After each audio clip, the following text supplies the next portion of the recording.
Hey guys, it's Connor Newman here again. Yes, I am starting my real world speech out about the biggest epidemic that we have seen in a long time, and probably will the biggest epidemic we'll see in our lifetime, the coronavirus. Yes, we've all heard about the wash your hands for 20 seconds and the social distancing, with staying at least 6 feet apart. We have seen how our lives have completely changed in such a short time, with all the non-essential businesses closed. How if you want to go out and get food at like sit-down places or fast food, it's only takeout or drive-through. How there's been a curfew enforced in many places. I know here in Columbia it's about 10:30 or 11 o'clock. It's enforced. You can't go after that. And then I've noticed during the day they've done the stay at home, where you only can go out unless you're exercising or going to the store to get food, or I mean, it's just crazy how much we have changed so in such a short time. We've lost music concerts, music festivals, the other festivals, other things we look forward to going to this summer. I mean, I know I've had a couple that I was excited to go for. Now that's all been canceled. But in my opinion, we've lost something that brings us all together, and it's been it's been in our background for years for America and for the world, and that's sports. I've noticed that all major sports have either been suspended their seasons or postponed it. And here are just a few sports that are trying to keep everyone safe by suspending their season. The NBA suspended their season March 12th, and with about 10 to 12 games left in their season. And right now, it does not look like anytime soon they're looking at possibly bringing teams together. And if they do, it definitely would be about fans. The NCAA has canceled all spring and winter championships. So all spring sports who just kind of started getting their season going. And I know right now basketball, gymnastics, and wrestling were all in their postseasons, and that's all been ripped away. The MLB canceled the remainder of the training season and have possibly delayed opening day into later May. The NHL has canceled the rest of their season and are trying to figure out what to do maybe about doing their postseason. The Masters has been postponed to November. Boston Marathon was postponed to September 14th. London Marathon has been postponed to October 4th. The 2020 Tokyo Olympic Games have been moved to July 2021. Scripps will not be holding their National Spelling Bee.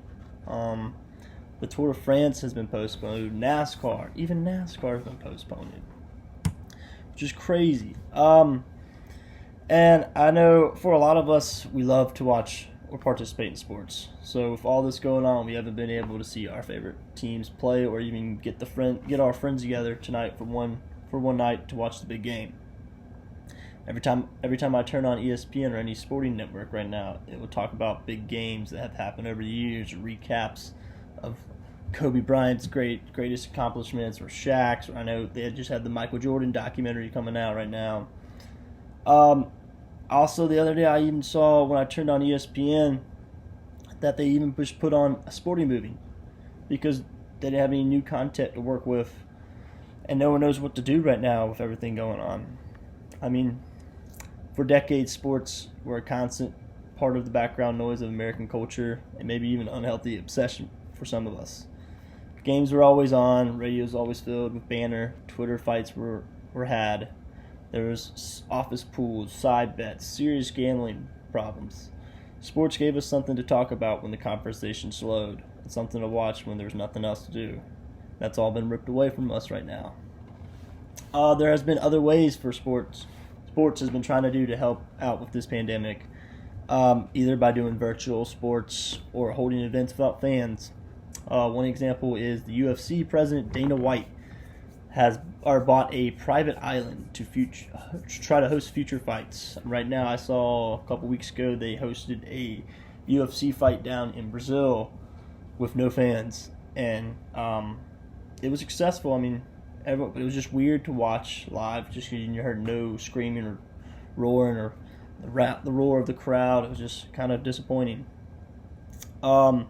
Right now, another cool thing has been NASCAR has been using iRacing which isn't a video game. It's actually a like $30,000 simulator. Even current NASCAR Cup Series driver Clint Bowyer said, first of all, it's extremely realistic. You're using the same mechanics, the same forces, the same movements as you would use in real life to make your car go fast. And that is your hand-eye coordination, your feet. NASCAR is even hosting a eNASCAR iRacing Pro Invitational Series, which basically is just a series of races with actual NASCAR drivers racing against each other. These races are taking place the same days as races that would have happened if not for the coronavirus, which is really cool. So, I mean, it just gives the fans just another way to have a fun experience during all this. I mean, obviously, it's completely different than being actually at the NASCAR event. I mean, feeling the cars go by, I mean, hearing it. It's a different, but I mean, they're trying to help out with everyone, trying to give something to do. I also saw that IndyCar's kind of jumping on the iRacing train too. They begin actually in March. I saw that WWE also has been been hosting events. They hosted their largest event, WrestleMania, a couple weeks ago, without fans. Which, for most sports, it can be done. Wrestling, WWE, I thought would be the hardest thing, just because it's all about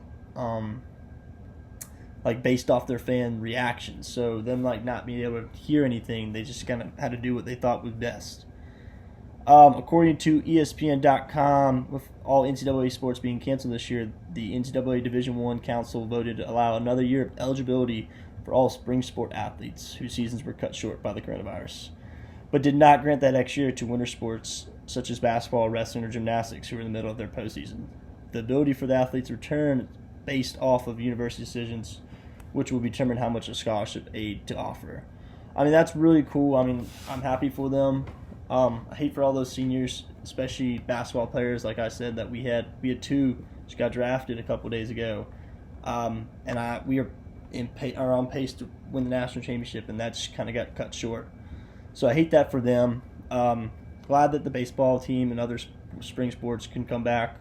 This will be a really cool experience. Hopefully, we can bring them all back and have a good time, and we have a good season next year.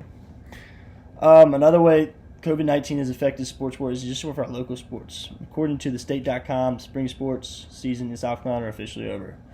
South Carolina Governor McMaster and SC Department of Education Superintendent Molly Spearman announced that there will be no in-school.